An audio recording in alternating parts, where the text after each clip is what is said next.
ప్రపంచవ్యాప్తంగా ఉన్న Catholic క్రిస్టియన్లకు spiritual లీడర్గా శతాబ్దాల కాలం పాటు సేవలందించిన పోప్ ఫ్రాన్సిస్ శకం ఇక ముగిసిందనే చెప్పుకోవచ్చు.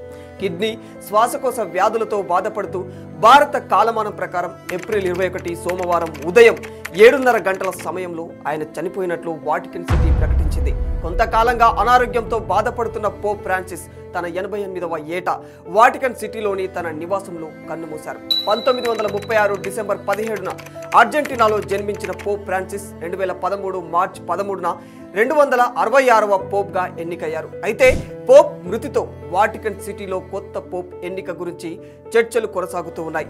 అసలు పోప్ అంటే ఎవరు, ఆయన ఏం చేస్తారు, కొత్త పోప్ను ఎలా ఎన్నుకుంటారు, ఇంకా పోప్ ఫ్రాన్సిస్ అంత్యక్రియలు ఎలా జరుగుతాయి, పోప్ ఫ్రాన్సిస్ను వాటికన్లో ఎందుకు ఖననం చేయడం లేదు అనే అనేక విషయాల గురించి ఈ వీడియోలో తెలుసుకునే ప్రయత్నం చేద్దాం. ఇక మ్యాటర్లోకి వెళితే పోప్ అంటే ఎవరు అనేది తెలుసుకుందాం. రోమన్ క్యాథలిక్ చర్చ్ క్రైస్తవ మతంలోనే అత్యంత పురాతనమైనది. పోప్ ఆధ్వర్యంలో ఉండే శాఖ ఇది యేసుక్రీస్తు కాలం నుంచి కొనసాగుతుందని క్యాథలిక్లు నమ్ముతూ ఉంటారు.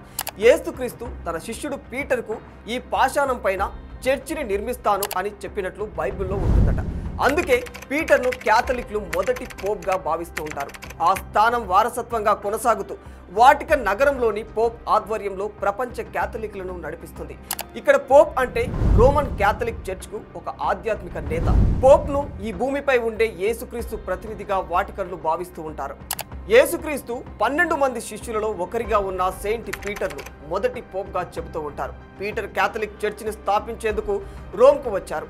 నిజానికి పోప్ అనే పదం గ్రీకు పదమైన పప్పాస్ ఇంకా లాటిన్ పదం పాపా నుంచి వచ్చింది. దీని అర్థం తండ్రి అని.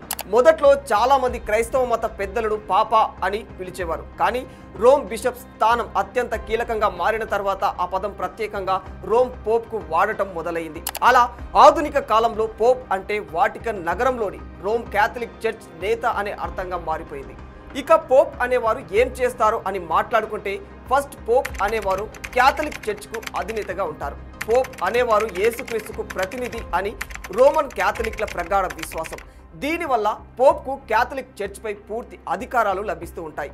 ప్రపంచంలోని సుమారు 140 కోట్ల క్యాథలిక్లు ఆయన్ను అధిపతిగా నమ్ముతూ ఉంటారు. బైబిల్ను మార్గదర్శకంగా భావించే చాలా మంది క్యాథలిక్లు చర్చికి సంబంధించిన నమ్మకాలు, పద్ధతుల గురించి చెప్పే పోప్ బోధనలను అనుసరిస్తూ ఉంటారు. ప్రపంచ వ్యాప్తంగా ఉన్న క్రైస్తవుల్లో సగం మంది రోమన్ క్యాథలిక్లే ఉండడం గమనార్హం. ప్రపంచంలోనే అత్యంత చిన్న దేశమైన వాటికన్ సిటీలో పోప్ నివసిస్తూ ఉంటారు. ఆ నగరం చుట్టూ ఇటలీ రాజధాని రోమ్ ఉంటుంది. పోప్కు ఎలాంటి జీతము ఉండదు. కానీ ఆయన రోజువారీ వ్యవహారాలకు, ప్రయాణాలకు సంబంధించిన ఖర్చులన్నీ కూడా వాటికన్ భరిస్తుంది. అసలు కొత్త పోప్ను ఎవరు ఎన్నుకుంటారు, ఎలా ఎన్నుకుంటారు? అయితే క్యాథలిక్ చర్చిలోని అత్యంత సీనియర్ అధికారులు కొత్త పోప్ను ఎన్నుకుంటారు. వారందరినీ కలిపి కాలేజ్ ఆఫ్ కార్డినల్స్ అని పిలుస్తూ ఉంటారు. వీరంతా నేరుగా పోప్ ద్వారా నియమితులైన వారే. మొత్తం 252 మంది క్యాథలిక్ కార్డినల్స్ ఉండగా వీరిలో 138 మంది మాత్రమే పోప్ను ఎన్నుకునేందుకు అర్హత ఉంటుంది. అయితే మిగతా 114 మంది 80 ఏళ్లు దాటిన వారు కావడంతో వారు ఓటింగ్లో పాల్గొనరు. కానీ పోప్గా ఎవరిని ఎన్నుకోవాలన్న చర్చలో మాత్రం వారు పాల్గొంటారు. ఇక పోప్ మరణం తర్వాత కార్డినల్స్ను వాటికన్లో సమావేశానికి పిలుస్తారు. ఆ తర్వాత కాంక్లేవ్ జరుగుతుంది. కాంక్లేవ్ అంటే లాక్ చేయబడిన గదిలో జరిగే రహస్యమైన సమావేశం అన్నమాట. ఇక పోప్ మరణం, ఆయన వారసుడి ఎన్నిక మధ్య కాలంలో క్యాథలిక్ చర్చ్ నిర్వహణను కార్డినల్స్ చూసుకుంటారు. సిస్టీన్ చాపెన్ లోపల ఈ ఎన్నిక చాలా సీక్రెట్గా జరుగుతుంది. విజేతలను నిర్ణయించే కార్డినల్స్ తమకు నచ్చిన అభ్యర్థికి ఓటు వేస్తారు. కొత్త పోప్ ఎన్నిక అనేది సాధారణంగా పోప్ మరణించిన 15 రోజుల నుంచి 20 రోజుల మధ్య కాలంలో నడుస్తుంది. ఓటింగ్ ప్రక్రియ కూడా చాలా ఎక్కువ రోజులు కొనసాగుతుంది. ఈ క్రమంలో కార్డినల్స్ బ్యాలెట్ పేపర్లను కాలుస్తారు. రోజుకు 2 సార్లు పొగ వస్తుంది. ఎన్నికలు ఏ విధంగా జరుగుతున్నాయనే దానికి ఆ పొగనే సంకేతం ఇస్తుంది. నలుపు రంగు పొగ వస్తే పోప్ ఎన్నిక ఇంకా పూర్తి కాలేదని దాని అర్థం. తెల్ల పొగ వస్తే కొత్త పోప్ ఎన్నిక పూర్తయిపోయిందని దాని అర్థం. తెల్లటి పొగ వచ్చాక సాధారణంగా గంటలోపు కొత్త పోప్ సెయింట్ పీటర్స్ స్క్వేర్ బాల్కనీలో కనిపిస్తారు. ప్రస్తుతం కార్డినల్స్ తమలో ఒకరిని పోప్గా ఎంచుకునేందుకు ప్రాధాన్యతనిస్తున్నారు. కాంక్లేవ్లో పాల్గొన్న వారిలో సీనియర్ అయిన కార్డినల్ హబేమస్ పామం అనే లాటిన్ మాటతో కొత్త పోప్ను ఎన్నుకున్న నిర్ణయం చెప్తారు. దీని అర్థం మనకు పోప్ ఉన్నారు అని.